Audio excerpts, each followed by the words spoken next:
செய்தியை பார்த்து வருகிறோம். உலகக்கோப்பையை வென்ற இந்திய கிரிக்கெட் அணியினர் நாளை மும்பையில் வெற்றி பேரணி நடத்த உள்ளனர். விவரங்களை செய்தியாளர் மதியழகன் விடந்து கேட்கலாம். மதியழகன், வணக்கம். முழு விவரங்கள். இன்னொரு உலகக்கோப்பை தொடரை வென்ற இந்திய அணி வீரர்கள் தாயகம் திரும்பிக் கொண்டிருக்கிறார்கள். நாளை அதிகாலையே டெல்லி வரக்கூடிய இந்திய அணி வீரர்கள் நாளை காலை 11 மணி அளவில் பிரதமர் நரேந்திர மோடியை சந்தித்து வாழ்த்து பெற்று கலந்துரையாடல் நிகழ்த்த உள்ளனர். அதனைத் தொடர்ந்து இந்திய அணி வீரர்கள் மும்பை செல்கின்றனர்.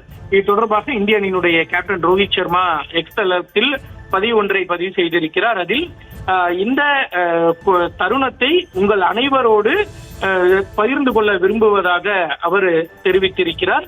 எனவே இதனை கொண்டாடக்கூடிய வகையில் நாளை மும்பையில் இருக்கக்கூடிய மரைன் டிரைவ் மற்றும் வான்கடேவில் நாளை மாலை 5 மணி அளவில் வெற்றி பேரணி நடைபெறும் எனவும் அனைவரும் இதில் கலந்து கொள்ள வேண்டும் என்றும் ரோஹித் சர்மா அந்த பதிவில் கோரிக்கை விடுத்திருக்கிறார். ஏற்கனவே கடந்த முறை கோப்பையை வென்ற பொழுதும் இந்திய அணி மும்பையில் தான் வெற்றி பேரணி நடத்தினர்.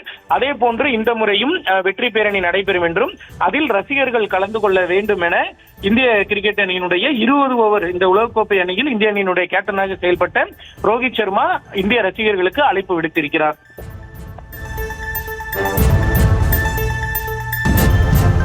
விவரங்களுக்கு நன்றி மதியழகன். செய்திகளை உடனுக்குடனும் துல்லியமாகவும் தெரிந்து கொள்ள சப்ஸ்கிரைப் பண்ணுங்க.